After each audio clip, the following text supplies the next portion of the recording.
Hello there. I hope I will not upset you too much. Part 3 deals with the defunct judiciary, at least where corporations are involved. A judiciary that tolerates ex parte contacts and allows Godfellows, i.e. senators and congressmen, to intimidate judges to obstruct justice. Congressmen and senators that sell judgments eBay style. They do so with the full knowledge of the DOJ, the FBI, and even the Supreme Court, and I do not say this lightly. For our own protection, we have placed the evidence on an offshore deadman switch server that releases it internationally if our internet access pattern changes. The evidence involves 59 senators and congressmen of both sides of the aisle, each at a minimum involved in 10 obstruction of justice cases over a period of 10 years. A few weeks ago, Secretary of State Hillary Clinton lectured Kenya on corruption. She objected to Kenyan government officials taking money for favors. Madam Secretary, before you lecture other countries on corruption, how about cleaning house first? Just one word, gentlemen. I think you know what I'm referring to. In Matrix 3, I will present evidence that, with the possible exception of small claims court, the judicial system, state or federal, is firmly in the hands of senators and congressmen. In other words, there is no separation of powers. So, if you are still with me, I am going to give you the tools so that you yourself can analyze what chances you have to prevail in a lawsuit against a corporation, and which senators to watch. We are talking about forensics, forensic math to be precise, but please do not panic. Bear with me for a second. Let me introduce you to Bayes' theorem, a mathematical formula that looks intimidating, but really cannot be simpler. What it means is, if a set of events has the same outcome as a previous identical set, the probability increases that future sets of events will conform. Another forensic tool is what is called matrix math, which describes in simple terms a pattern of events, but I'm not going to go there. Now, in order to be able to present the interdependence of events to somebody who lacks the intellectual flexibility to understand that every cause has a consequence, we need graphics. To mind comes the classic Venn diagram. Unfortunately, it is only of use that there are few interrelated events. Like money paid to a senator, the senator's call to a judge, followed, for example, by the judge recusing himself, but not his law clerk. That may be okay if you talk about a simple event set. However, if your problem consists of a multitude of events, we need a better tool. Think in terms of something like 15 payments over a period of 8 months litigation time. Here's what we designed and use. For all practical purposes, it is a modified Venn diagram. Here is a header which describes the actors as well as the judges according to their political affiliation. Next, we add a timeline. We include the litigation time period and record payments to the proper recipient in the timeline as dots. And instantly a pattern becomes visible. Sorry. Now, these are real-life examples. I think you realize that there is a clear matrix that is predominantly controlled by the party nomination of the judge and, to a degree, by the party affiliation of the senator or congressman. Let's look at some more real-life examples.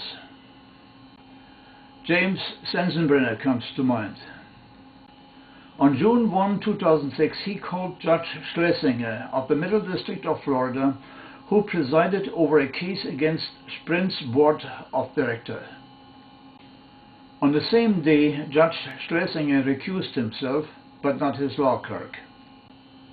Sprint paid for the call handsomely.